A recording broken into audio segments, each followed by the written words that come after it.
매년 성탄절을 앞두면요, 묵상하는 말씀의 본문들이 이렇게 정해져 있습니다. 그래서 우리가 신앙생활을 좀 길게 해가다 보면은 매번 마주하게 되는 이제 본문 말씀이 오늘 이제 나누게 되는 말씀도 그 중에 하나라고 할 수가 있습니다.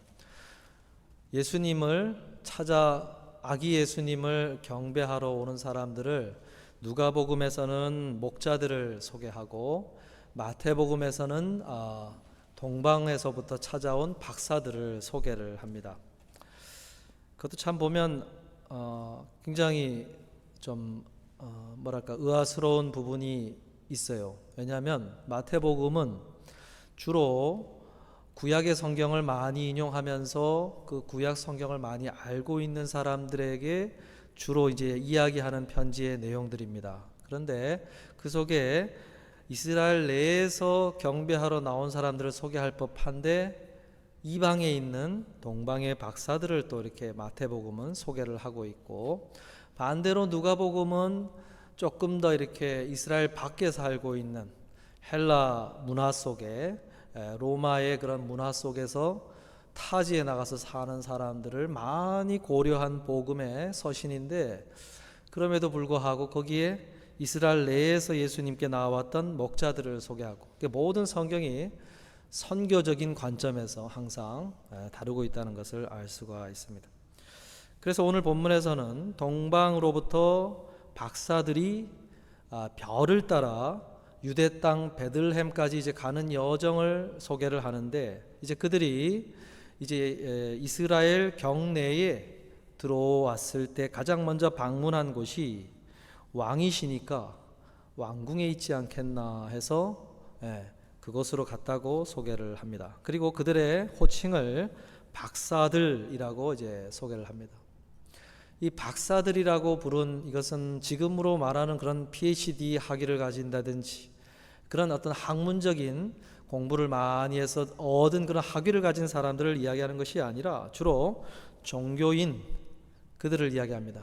예전에는 별을 연구해도 어떤 나라의 운명을 점을 치기 위한 종교적인 목적으로 연구를 했으니까 다 종교인에 들어간다고 할 수가 있겠죠. 그런 주술사들, 별을 연구하면서 점을 치는 점성술사들, 그런 사람들이 박사들이라고 할 수가 있습니다. 그런 어떤 별을 연구하는 사람들인 건 분명한 것 같아요. 그들이 동방으로부터 찾아왔다 그랬습니다. 근데 그 별이라고 하는 것이 유대의 왕이 태어날 것으로 그들이 어떻게 알았을까? 그 별에 대한 말씀은 구약 성경 민수기 24장 17절에 발람이라고 하는, 그것도 참 신기하죠. 이방의 주술사였던 그 사람이 예언을 하는데 담겨 있는 말씀입니다. 굉장히 선교적이지요. 이스라엘 민족이 가나안 땅을 이제 접근을 하면서 여러 그 주변 민족하고 전쟁을 치르는데, 이제 모압 땅에 도착을 해서 모압 민족과의 전투를 앞두고 있었어요. 그럴 때 모압 왕 발락이 두려워서, 그들의 소문을 듣고 올 것이 왔구나 두려워서 메소포타미아 인근에 살고 있는 유명한 주술사 발람을 초청을 합니다. 그래서 이스라엘 민족을 한번 저주를 해달라, 신통한 주술로 저주를 해달라 요청을 하죠. 그랬을 때 그의 입에서 계속해서 나오는 것이 저주가 아니라 축복, 예언의 말씀만 튀어나오는 그 자리에서 이제 이 별에 대한 예언의 말씀이 들어있었다 하는 것을 알 수가 있어요. 근데 이 박사들이 그 말씀을 알고 있었고, 알 뿐만 아니라 믿음을 가지고 있었고, 그 믿음을 따라 그 먼 여정길을 걸어서 예물을 준비해서 찾아왔다고 소개를 하는 것입니다.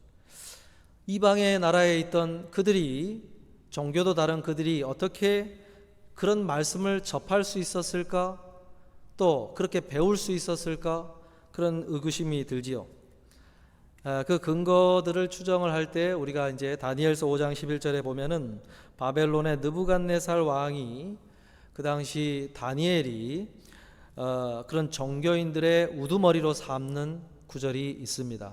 그래서 아마도 다니엘이 그런 동방의 박사들을 관리를 하는 가운데 그런 별과 관련된 말씀을 가르치지 않았겠는가 하는 그런 것을 우리가 추측을 해 볼 수가 있어요. 그 당시 끌려간 바벨론의 포로로 끌려간 이들은 아주 엘리트들이었습니다. 이스라엘에서 내노라 하는 지도자, 그들이 때문에 포로로 끌려가서 그들이 뭘 했겠습니까? 우리나라가 왜 이 처지가 됐을까? 우리가 왜 이런 상황이 됐을까? 막 고민을 하고 어디서 해결책을 찾을 것인가? 나라의 운명을 다시 찾기 위해서, 그죠? 고민을 많이 했지 않겠어요? 그래서 그들이 하나님이 구원자로 보내시겠다고 했던 그 메시아가 우리에게는 희망이다 하면서 성경의 그 메시아와 관련된 구절들을 찾기 시작하고 연구를 하기 시작을 했어요. 그래서 그 중에 하나였던 그 별과 관련된 말씀을 다니엘이 또 그 당시에 그 끌려간 사람들 안에 공유가 되고 있었고 그것을 가르쳤을 것이다. 그런 것을 알 수가 있어요. 어쨌든 그 동방에서 말씀을 접하고 믿음을 가진 이들이 예수 그리스도께로 나오는 이 장면은 예수님이 이후에 12 제자들을 불러서 그들에게 사명을 맡기시는 그 장면에서 땅끝까지 이르러 내 증인이 되라고 하신 그 선교적인 어떤 사역에 아주 열매를 거두는 그림을 앞서서 예수님의 태어나신 사건 속에서 보여주는 그런 말씀이라고 할 수가 있습니다. 그리고 이 동방의 박사들은 그런 면에서 우리들의 모습을 지금 보여주는 모습이라고 할 수 있어요. 우리는 철저하게 알려지지 않은 동방의 작은 나라, 그곳에서 태어나 삶을 살던 이방 사람들입니다. 그런 이방 사람들에게 복음이 전하여져서 선조 때부터 교회가 세워지게 하시고 말씀을 듣게 하셔서 오늘 이렇게 예수 그리스도의 나심을 기억하고 예배 드리기 위해서 나온 이 걸음이 이 동방의 박사들이 나온 걸음과 아주 시대만 다를 뿐이지 그대로 우리의 모습을 보여주는 장면이라고 할 수가 있어요.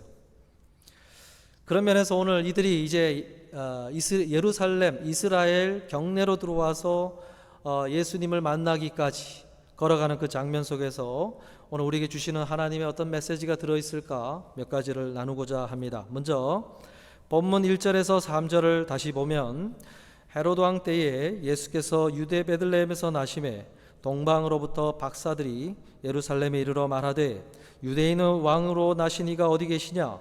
우리가 동방에서 그의 별을 보고 그에게 경배하러 왔노라 하니 헤로드 왕과 온 예루살렘이 듣고 소동한지라 말씀을 합니다. 동방의 박사들이 예루살렘으로 이제 왕궁으로 찾아갔고 거기서 유대인의 왕이 어디 있느냐 질문을 했더니 그곳에 있던 헤로드 왕과 신하들 그리고 예루살렘이 소동했다 그랬어요. 이 장면이 굉장히 재미있는 장면이라고 할 수 있습니다. 왕인 자에게 유대인의 왕으로 지금 통치하고 있는 자에게 새로운 유대 왕이 났다라고 하는 소식이 전해졌고 그 소식을 들은 왕이 지금 소동했다 그러는 거예요. 이 소동이라는 말은 놀라서 덜덜덜덜 떨고 있다라는 뜻입니다. 지금 헤롯이 자기가 왕인데 새로운 왕이 났다고 하니 덜덜덜덜 떨었다 그랬어요. 헤롯이 왜 이렇게 놀라고 떨었느냐? 그것은 정치적인 이유가 들어 있습니다. 이 당시 왕이었던 헤롯 대왕이라고 역사 속에서 부르는 그 왕은 원래 출신이 정통 유다 지파의 사람도 아니고 그렇다고 더 넓혀서 12지파의 후손도 아니에요. 어디 사람이냐? 에돔 족속의 사람이에요. 근데 그 에돔 족속이 이스라엘 나라에 이제 점령이 되면서 그 족속 전체가 유대교로 개종을 하게 됩니다.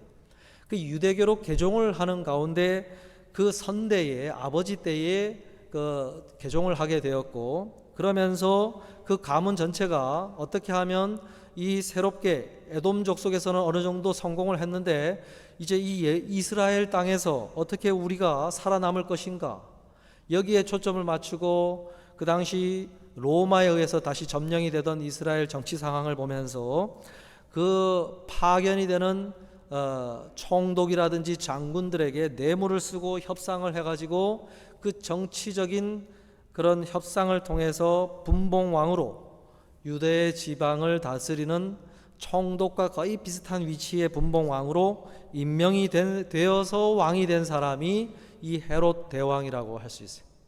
그러다 보니까 이스라엘 사람들의 인심을 얻지는 못한 상태로 정치력으로만 왕이 되었기 때문에 항상 그 위치가 불안불안한 사람이었어요. 그래서 어떻게 하면 이스라엘 사람들의 마음을 얻을까 해가지고 각종 마음을 얻기 위한 사업들을 펼치는데, 그 중에 가장 큰 공사가 성전을 증축하는 공사였어요. 총 80년의 기간이 걸리는데 예수님이 태어나기 20년 전에 공사를 시작을 해요. 예수님이 태어나서 사역을 하는 동안에도 공사는 끝이 나지 않습니다. 그 정도로 어마어마한 대공사를 일으켜서 이스라엘 민족의 민심을 얻고자 했는데, 20년 전에 그런 공사를 펼쳤는데 갑자기 동방의 박사들이 찾아와 가지고 새로운 유대 그것도 성경이 예언했던 그 왕이 태어났다고 이야기를 하니 곧 이스라엘 전역에서 막 분란이 일어날 것을 걱정한 나머지 막 벌벌 떨었다라고 볼 수가 있어요.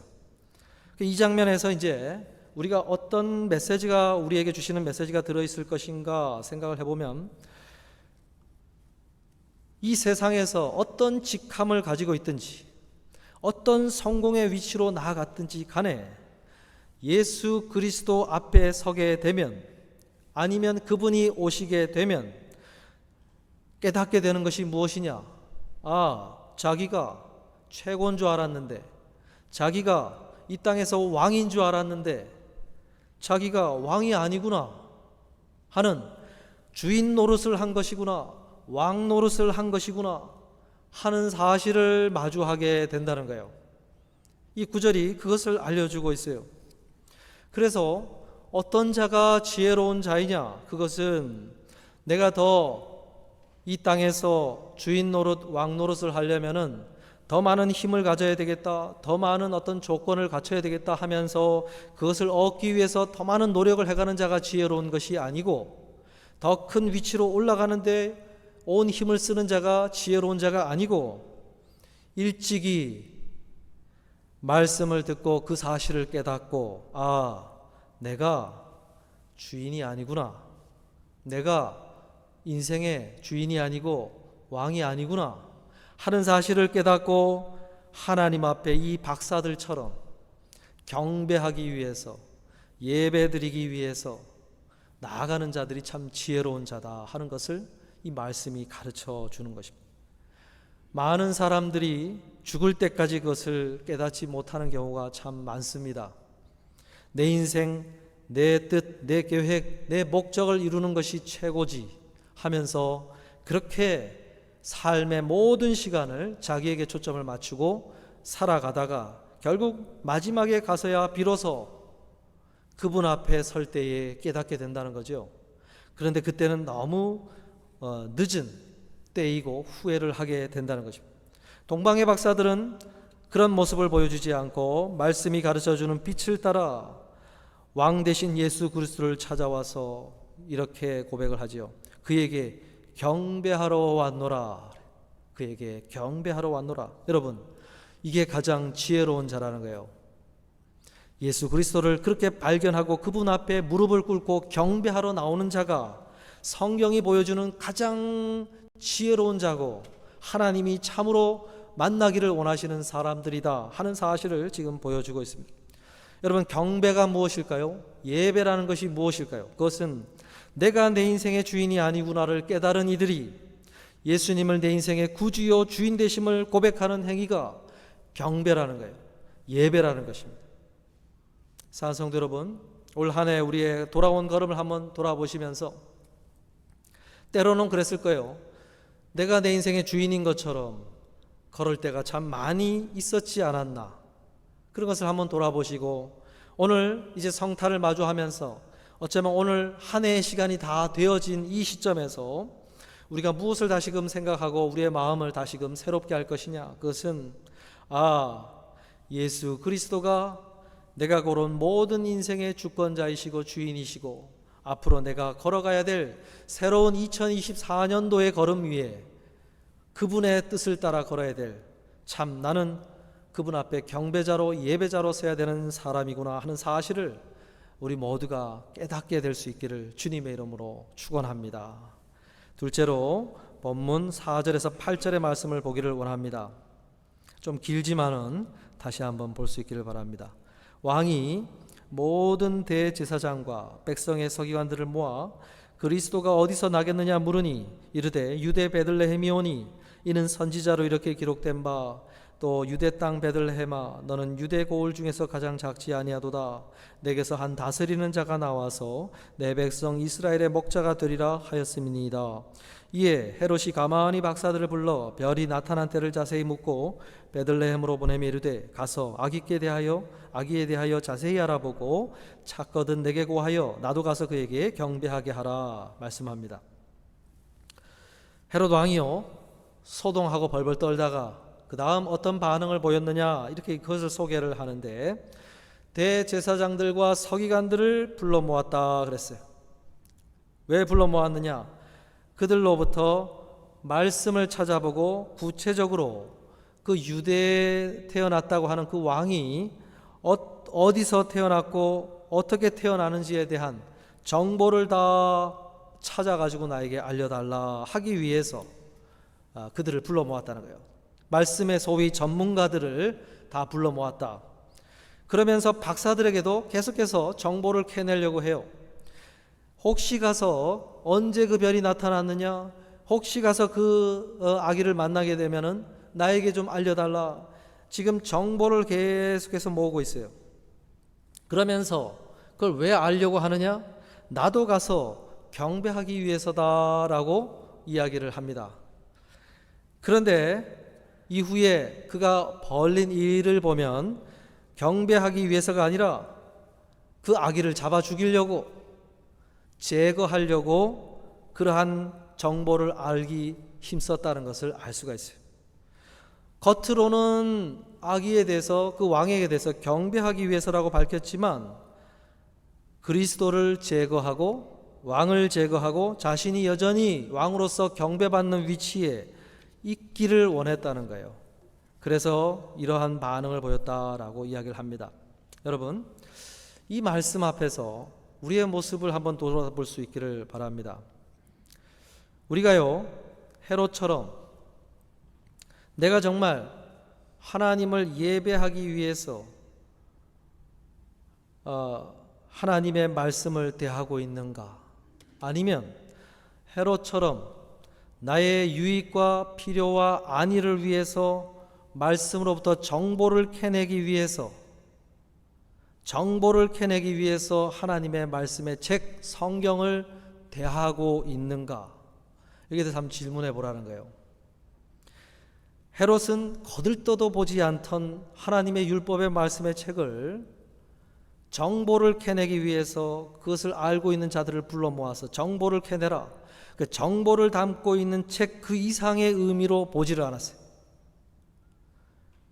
그러다가 필요가 생기니까 그 책을 펼쳐서 정보를 다 캐내라 라고 이야기를 한 거예요.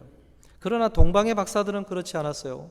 동방의 박사들은 별에 관한 그 말씀을 알길 원했고 또 그 말씀을 따라 별을 관찰한 이유는 정말로 그 유대의 왕이 나시면 찾아가서 예를 갖춰서 경배를 하고 싶어서 하나님의 율법의 그 말씀을 묵상을 했고 가지고 있었고 기억했다는 것을 보여줬어요. 그들이 정확하게 어디서부터 왔는지는 알 수 없으나 지금의 지형으로 봤을 때 이란의 한 테헤란 그 지역일 거라고 성경학자들이 추정을 합니다. 그 테헤란으로부터 지금의 이스라엘까지는 거의 2200km가 떨어진 직선거리로만 그래요. 그 거리를 낙타를 타고 하루에 3km, 혹시 한낮에 너무 덥거나 한밤에 너무 추우면 그것도 이동을 하기가 힘드니까 그 그런 시간 다 빼면은 어떤 분은 최소한 수개월, 최대 12개월 이상이 걸렸을 것이다 라고 이렇게 봅니다.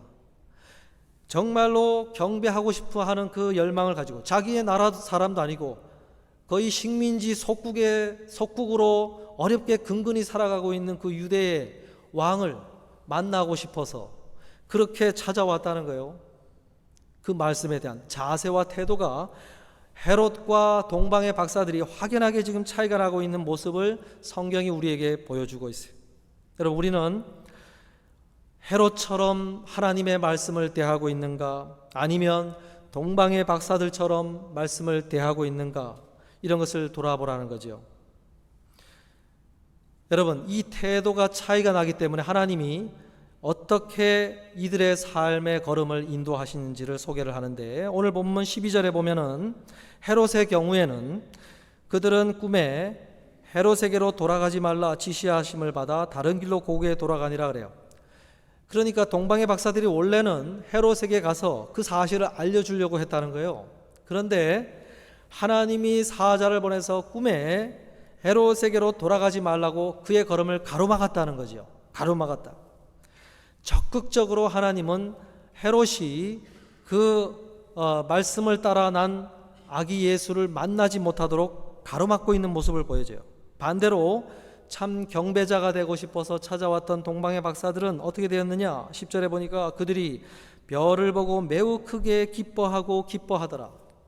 기뻐하더라 그래요. 그리고 크게 기뻐했다 그랬어요. 정말로 그 감격이 너무나 커서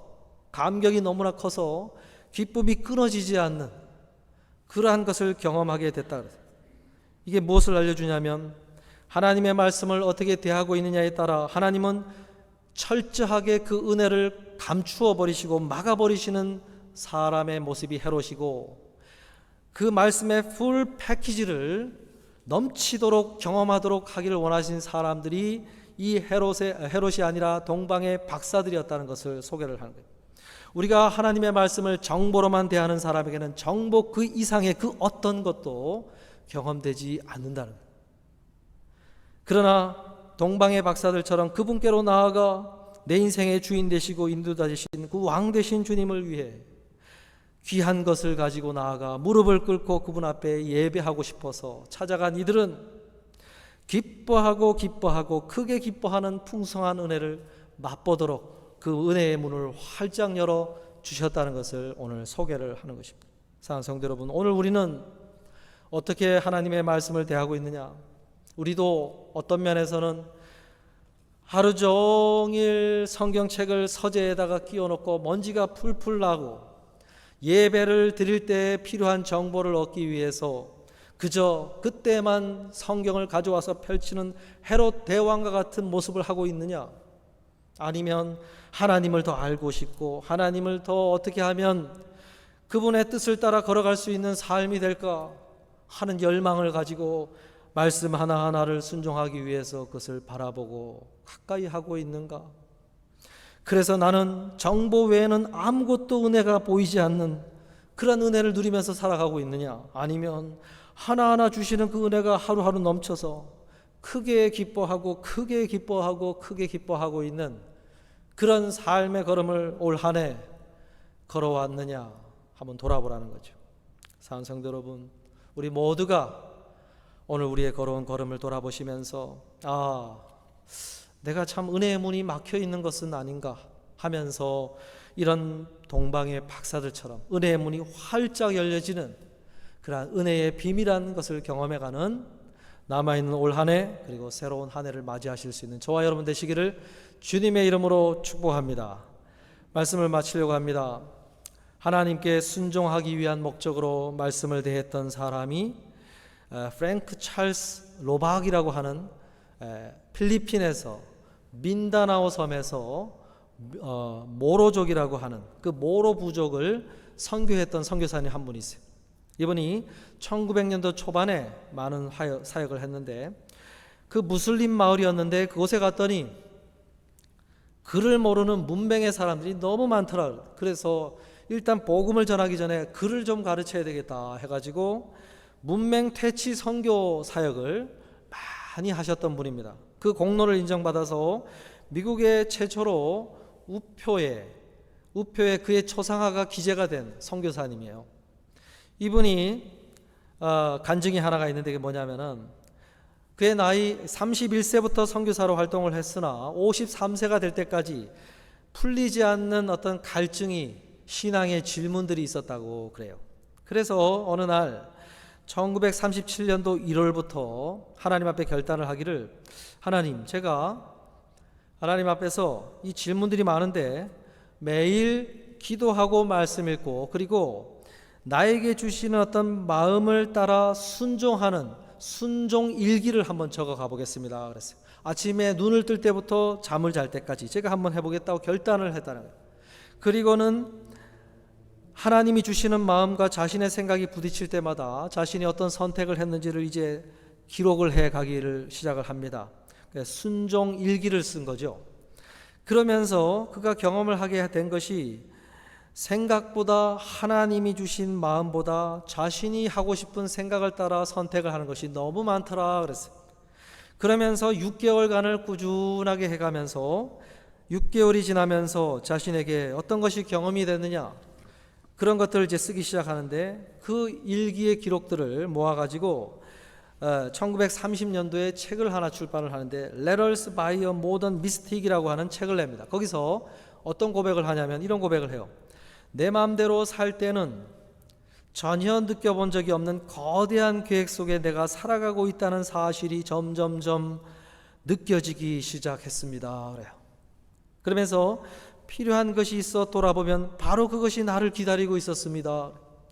때때론 내가 해야 할 일도 있었지만 하나님이 나와 함께 일하고 계신다는 사실이 너무나 생생하게 마음에 와닿아서 그 일을 하는 동안 전혀 힘들지 않았습니다 하는 고백을 해요.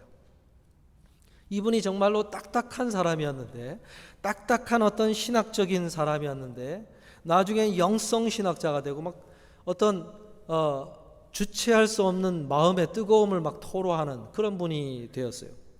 여러분, 그가 이런 것이 느껴지기 시작한 이유는 매 순간 하나님을 의식하려고 했기 때문이다라고 간증을 해요.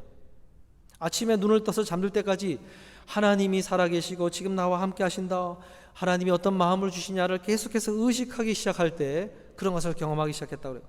사실은 이건 이분만이 한 특별한 것이 아니라 잠언 3장 6절의 말씀을 따른 결과라고 할 수 있어요.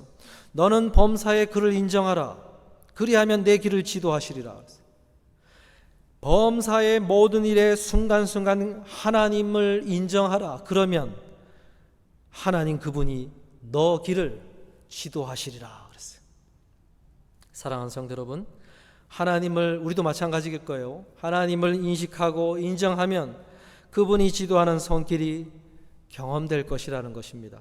사랑하는 성도 여러분, 오늘 이 프랭크 선교사님처럼 동방의 박사들처럼 한 절의 말씀이라도 그분 앞에 순종하기 위한 말씀의 걸음을 따라가셔서 그가 경험하고 동방의 박사들이 경험한 풀 패키지의 은혜를 경험하실 수 있는 우리 모두가 되시기를 주님의 이름으로 축원합니다. 기도하겠습니다.